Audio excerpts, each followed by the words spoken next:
So time, the wonders of time. Time is constraining us to float and not teaching us to swim. For those of you who don't know, my name is Courtenay, and I'm currently an 11th grade student at ISPP. As a student of the IB, particularly the diploma program, I know all about time. Time management, how many hours are in my English exam next week, and how many days until I have to stop procrastinating and finally read The Great Gatsby. I've always thought of time as somewhat of an amusing concept, but now I think of time as a pungent orange life vest. To swim without a life vest is to draw outside the shapes, is to think beyond the box and read between the lines. But to float lifelessly while thousands of crashing waves soar around you is just to simply be. And you might be thinking, well, great, I'd love to just be and soar through life, but drifting in a pungent orange life vest is to allow time to take control. It's passing on who you are to literally a soulless dictator. To trigger motionless silences within the sequences of events just by the single release of a latch and the ticking of a clock. It's to give up who you are and what you believe in just to simply arrive at a destination without waiting to enjoy the journey. Time, much like a pungent orange life vest, is a safety spot with less risk involved. Because time moves in one swift direction, and yet it has the capacity to generate minutes that feel like hours and hours that feel like minutes. Growing up, one of my favorite books was Oh, the Places You'll Go by Dr. Seuss. The story begins like most situations in our lives, with a decision. And this decision caused the protagonist to travel and to go on a journey, all to end up in the waiting place.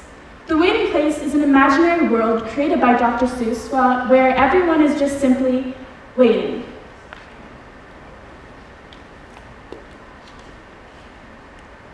Waiting for the fish to bite, or waiting around to fly a kite, or waiting around for a Friday night. As humans, we are constantly waiting for the next moment. We are obsessed with getting to a destination. And Dr. Seuss was trying to warn us as children that we cannot let ourselves end up in the waiting place. So, because at the end of the road, who knows when you get to that destination if you're even going to feel fulfilled or feel different.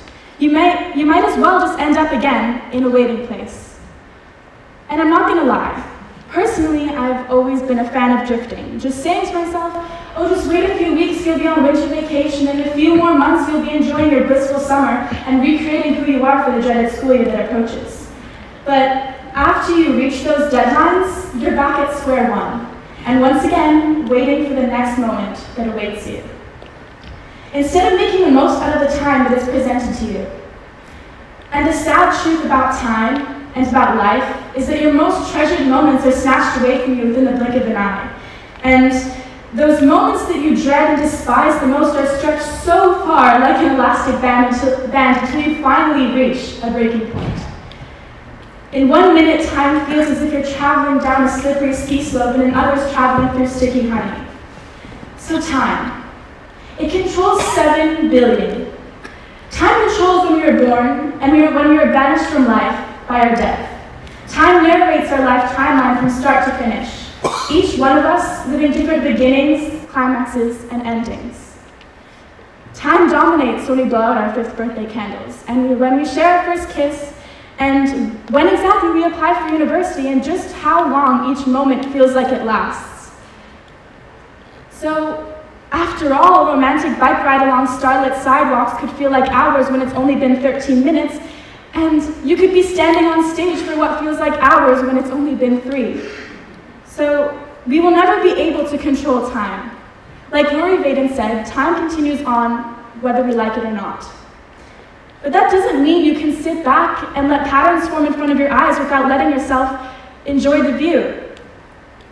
The closest glimpse we will ever have to managing our time is to make the best out of the moments that we are presented with. As a lot of us may know, learning to swim is never easy, but sometimes you have to jump in. And for some of us, we'll learn to sink before we learn to kick. But before we know it, we'll be diving into glorious waves that we only fantasized about before. And we will be swimming,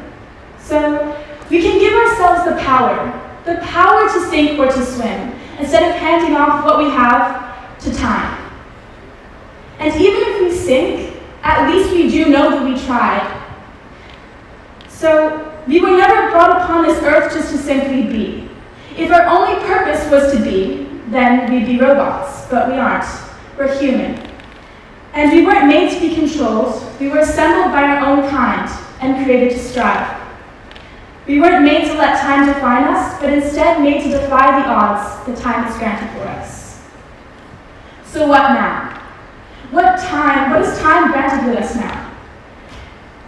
At the end of most of our lives, what will be left of us is a gravestone. On that gravestone lies the date you were born and the date that you've died. But on that gravestone also lies a dash that separates those two numbers. And that dash is what makes you who you are and symbolizes your life.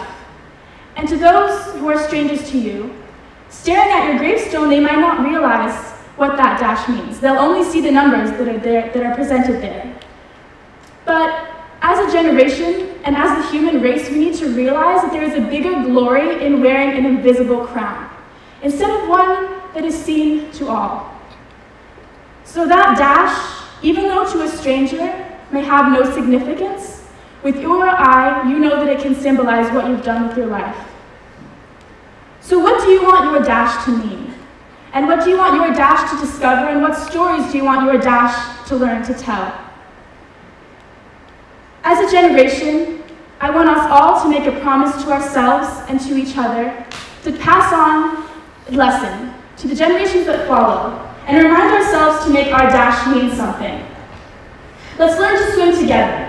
And other places will go if we learn to enjoy the journey. Thank you.